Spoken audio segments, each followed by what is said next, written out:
At 5:41 hours on November 18, 1944, Sergeant Elijah Ford lies prone on the bare concrete floor of a bombed-out apartment overlooking a narrow street in Metz. Dawn has not yet broken. The sky outside is the color of cold lead, and a freezing mist drifts through the open window frame where glass once lived. Ford's breath fogs once, twice, then he forces it slower, quieter. The apartment smells of pulverized plaster, wet stone, and the faint metallic tang of old blood. Somewhere below, sewage backs up into a shattered stairwell. Somewhere farther away, an engine idles, German, by the sound of it, low RPMs, steady, patient. The city is not asleep, it is waiting. Ford shifts his weight by less than an inch. The concrete bites through his wool trousers. His elbows are numb. His left cheek is pressed hard against the rifle stock, the wood cold enough to sting. The weapon in his hands is heavier than regulation, longer than doctrine prefers, and altered just enough that no officer in the regiment wants to sign his name to it. More than one already laughed. Below him stretches the kill zone.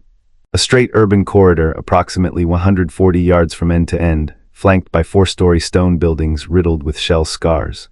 20 German soldiers control it. They have been there since at least midnight, rotating positions, overlapping arcs, machine guns sighted to rake the street from end to end. An MG-42 chatters once, briefly, as if to remind the Americans that it is awake. Pinned behind rubble at the far end of the street is a U.S. rifle company. 180 men, give or take. They have orders to push through this block before noon. The estimates have already been whispered.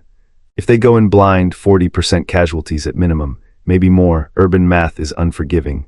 Ford knows this because he heard it himself, an officer's voice, flat and tired, treating numbers like weather. Unavoidable, unfortunate.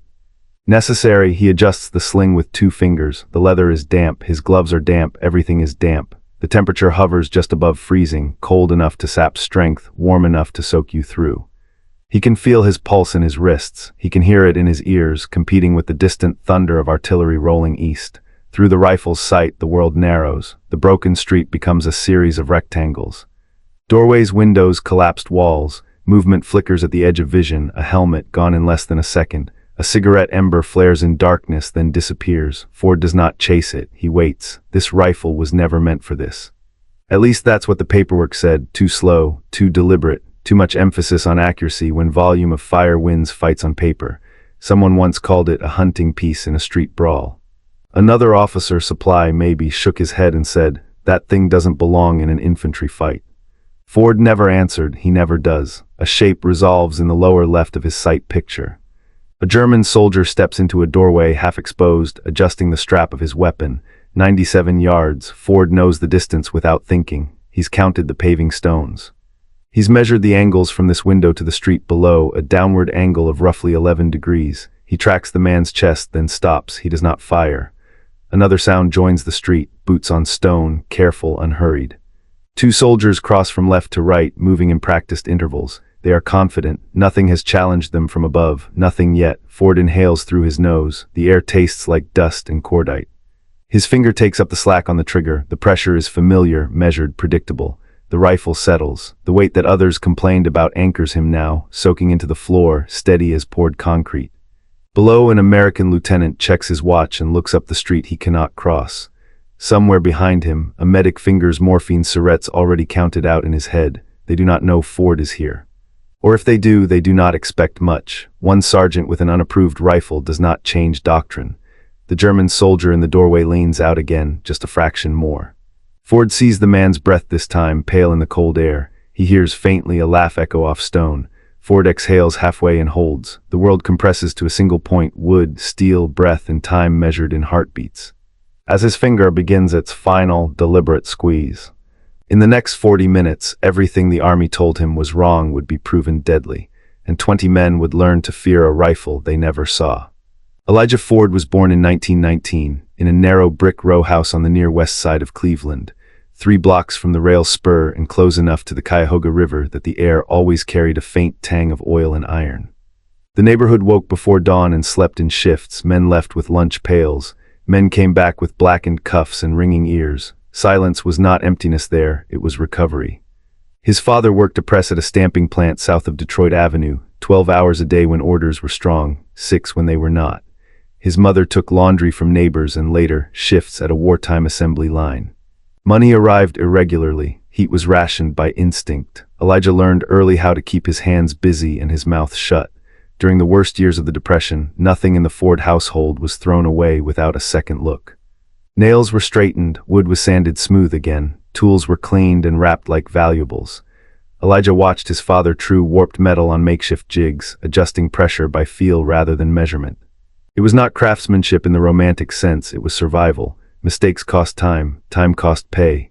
By 16, Elijah was tall, broad-shouldered, and already moving with the economy of someone used to confined spaces and heavy loads. He did not argue, he listened, and when something broke, he fixed it. In 1937, at 18 years old, Elijah Ford took a position as an apprentice tool and die machinist at a small industrial shop near the river. The building shook constantly, belts ran overhead, machines screamed and sang depending on their mood. The smell of cutting oil soaked into clothes and skin until it followed him home. The work demanded tolerances measured in thousandths of an inch. There was no room for haste. Metal heated and cooled, expanded and contracted. A careless adjustment ruined hours of labor. The foreman, a man with 2 fingers missing from his left hand, drilled one rule into him early: slow is smooth, smooth is cheap. For 6 years, Elijah learned how pressure translated into movement, how vibration affected alignment, how weight could be an asset if it absorbed instability rather than fought it. He learned to feel imperfections through gloves. He learned that consistency mattered more than speed, and that the difference between failure and success was often invisible to anyone who didn't know where to look. He did not hunt, he did not compete, he rarely spoke of guns at all, but he understood machines and, by extension, the limits of steel and wood under stress. He understood how repeated forces behaved over time. And without realizing it, he learned everything the Army would later fail to test for. On December 7, 1941, Elijah was standing at his machine when the foreman cut the power and told everyone to gather by the radio. The shop fell quiet except for the hum of cooling metal. When the words Pearl Harbor came through the speaker, no one cheered, no one cursed. They simply stood there, already calculating what would be required of them next. Elijah enlisted in February 1942, not out of fury but obligation. The processing station smelled of disinfectant and damp wool. He passed the physical without trouble but failed to impress on paper. His eyesight was good, not exceptional. His reflexes were average. He did not fit neatly into any specialty. The Army marked him infantry, the category of last resort and first casualty. There were no arguments. He signed where told. Basic training took place at Fort Benning, where the heat pressed down like a physical weight even in early spring. Drill instructors barked. Men sweated through uniforms before breakfast. Elijah moved steadily, never fastest, never last. On the rifle range, his grouping was tight but slow. He fired deliberately, adjusting after each shot. An instructor noticed and frowned. "You planning to fight the war one round at a time, Ford?" Elijah said nothing. He adjusted his sling. The comment went into a mental file, not to be revisited. By late 1942, Ford was assigned to a rifle squad in the 95th Infantry Division, a unit still forming and drilling stateside. The men came from farms, factories, and rail yards. They named each other quickly. Ford became Quiet Eli, sometimes just machinist. In barracks, he cleaned his weapon differently. He took longer. He adjusted things others ignored: stock fit, sling tension, sight alignment beyond regulation guidance. Once, after lights out, he filed a burr from a front sight by touch alone. Another soldier watched and shook his head. "You trying to marry that thing?" Ford shrugged. "Just want it straight." Officers noticed the deviations and discouraged them. Regulation existed for a reason. Uniformity simplified supply and command. Individual solutions complicated both. Ford listened. He nodded. He continued quietly anyway. During range exercises, he began to draw attention not for speed but for consistency. 5-shot groups overlapped at 300 yards. Wind calls were instinctive. He did not explain how he knew. He just adjusted. A lieutenant once pulled him aside and said, not unkindly, "You'd make a fine armorer after the war." It was meant as praise. It felt like dismissal. The 95th Infantry Division shipped out in August 1944, crossing the Atlantic in a converted troop transport that smelled of diesel, rust, and unwashed bodies. The sea was rough for days at a time. Men vomited. Cards were played on ammunition crates. Ford spent hours on deck when allowed, watching how the ship rode the waves, noting the rhythm, the delay between crest and impact. They staged briefly in England, then crossed into France as part of the grinding advance east. By the time they reached the outskirts of Metz, the war had shed any remaining illusion. This was not maneuver. This was reduction block by block, room by room. Urban combat revealed flaws no manual addressed. Rifles designed for fields were dragged into stairwells. Machine guns dominated intersections. Casualties mounted in yards, not miles. Ford began watching buildings the way he once watched machines, looking for stress points, angles, failure modes. He made small changes, nothing dramatic, weight added here, adjustment there. Always reversible, always quiet. By November 1944, he wore the stripes of a sergeant and the unspoken reputation of someone who solved problems without asking permission. The paperwork still did not favor him.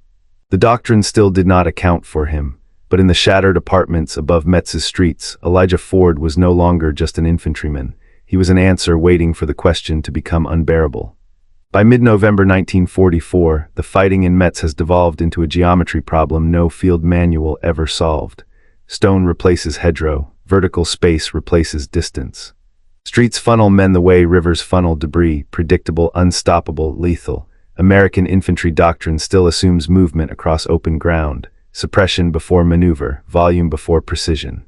It works in fields and forests. It fails catastrophically between masonry walls built centuries before machine guns existed. The buildings in Metz are thick, 3 to 4 feet of dressed stone in places.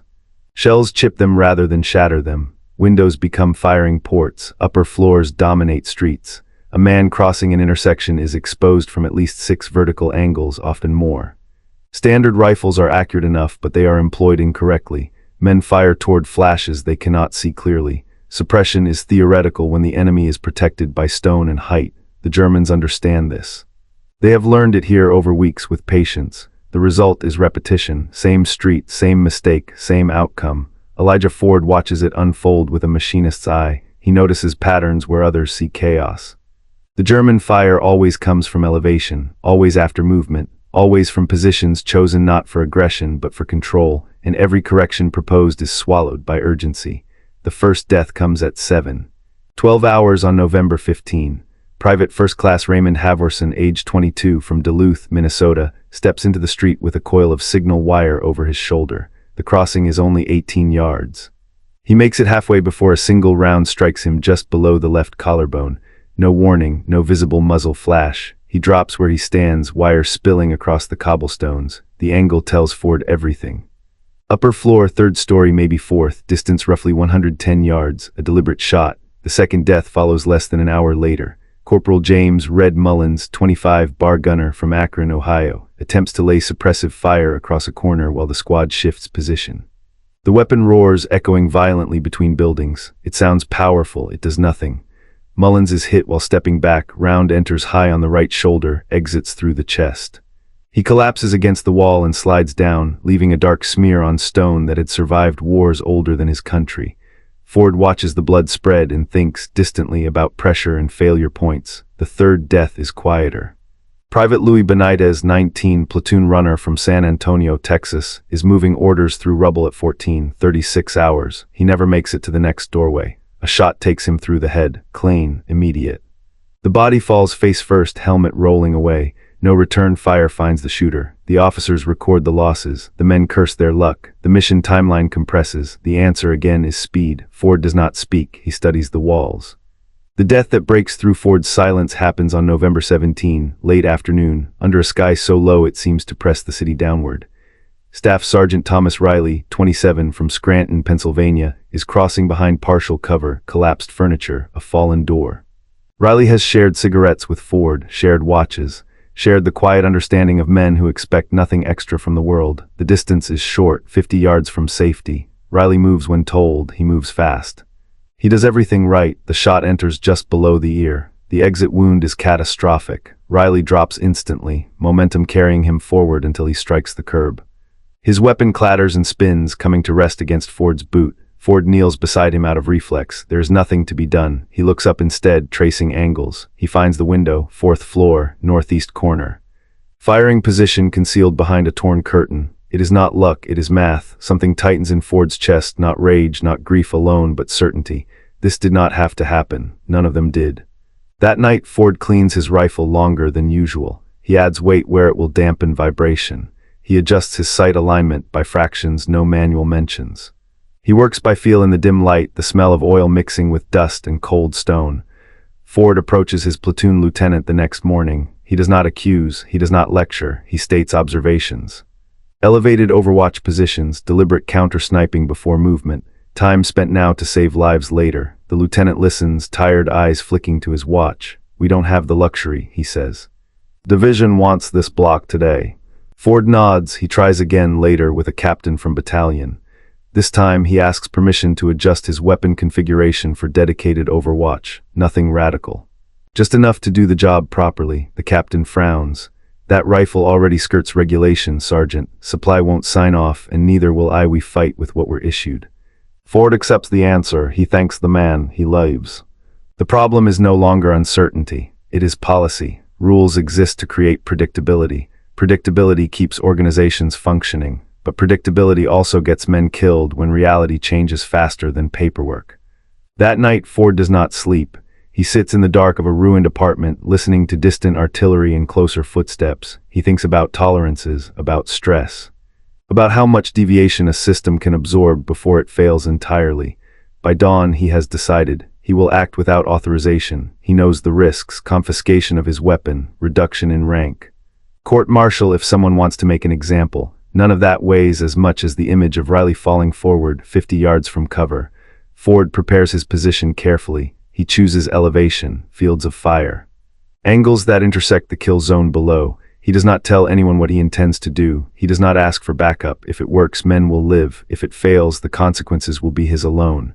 At 5:41 hours on November 18, 1944, Sergeant Elijah Ford lies prone on the concrete floor of a bombed-out apartment, overlooking a street 20 German soldiers believe they own.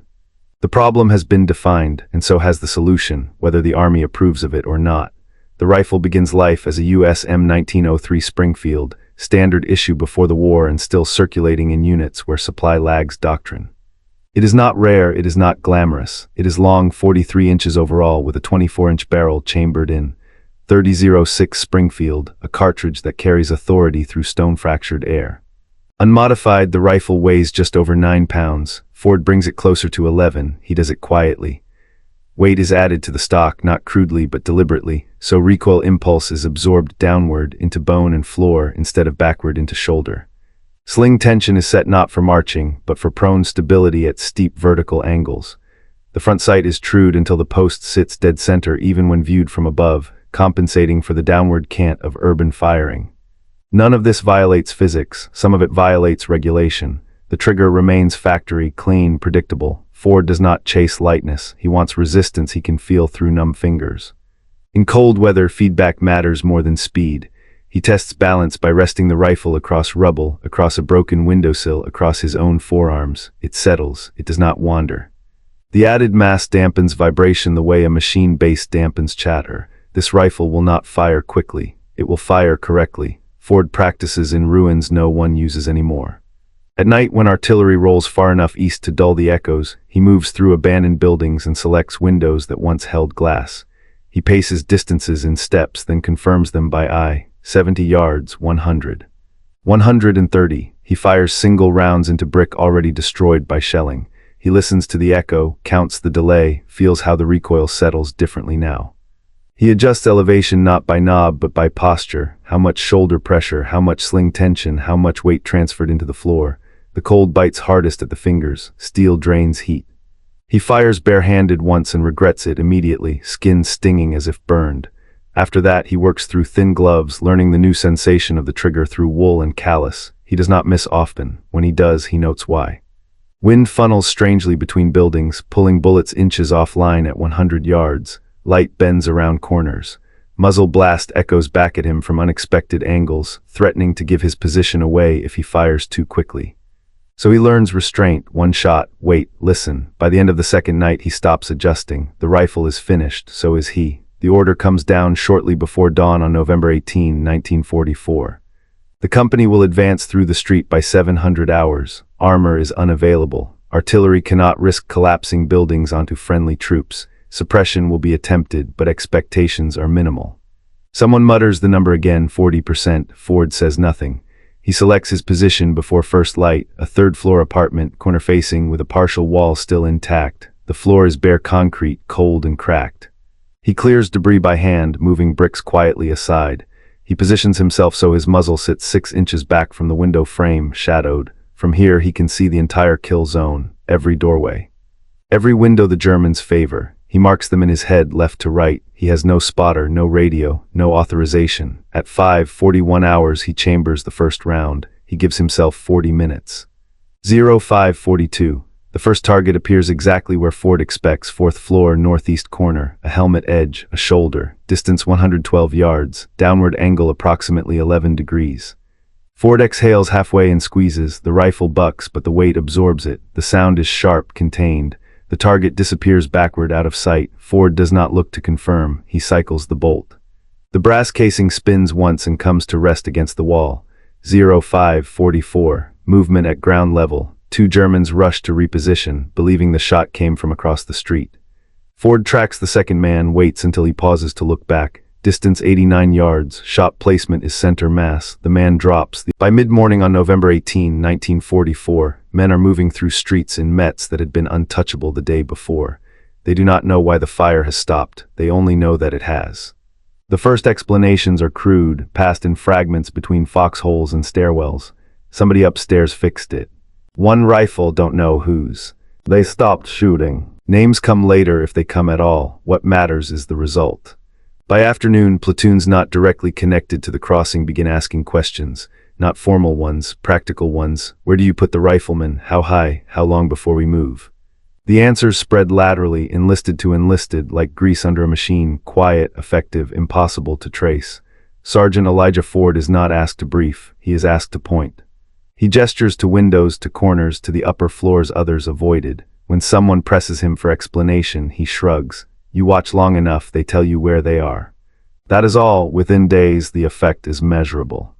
Before Metz, infantry companies attempting street crossings without armor average 30 to 40% casualties in the first 10 minutes of movement.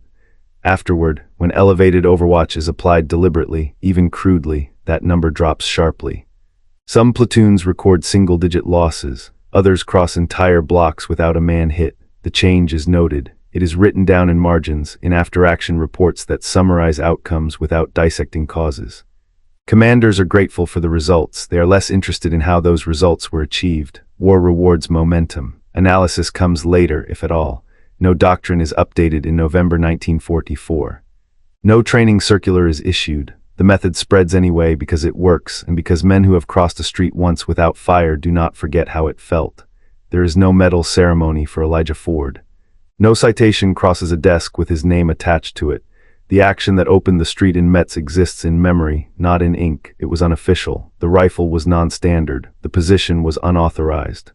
To acknowledge it formally would require admitting that regulation had failed before a sergeant quietly corrected it. Officers are not hostile. They are cautious. They do not confiscate the rifle. They also do not ask questions that would require answers. Ford's next promotion comes on schedule, indistinguishable from dozens of others. He is never redesignated, never reassigned, never held up as an example. The army accepts the outcome and leaves the cause unexamined. Ford does not mind. He did not do it for paper. The Germans notice. Within a week, enemy units reduce their exposure in upper windows. Movements become shorter, more internal. Curtains remain drawn. Firing ports shift between floors unpredictably. The machine guns that once dominated intersections fall silent more often, repositioned deeper inside buildings. This is not retreat, it is caution. The silence itself becomes threatening. Streets are crossed now under the weight of expectation. Something is watching. German patrols move faster. Orders are relayed more urgently. They have learned the hard way that unseen overwatch changes the balance of an urban fight.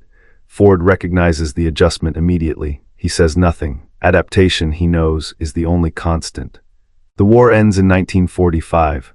Elijah Ford returns to the United States on a transport that smells of oil and sweat, the same as the one that carried him east 2 years earlier. There is no band waiting, no speech. He goes back to Cleveland, to the same river air and the same industrial neighborhoods that raised him. He finds work quickly. Skilled machinists are needed everywhere. The shop floor has changed, new machines, new tolerances, but the principles are the same. Measure twice, cut once, fix what fails. Ford does not talk about Metz. He does not correct anyone who tells the story wrong. The rifle goes into a cabinet, cleaned and wrapped, not displayed.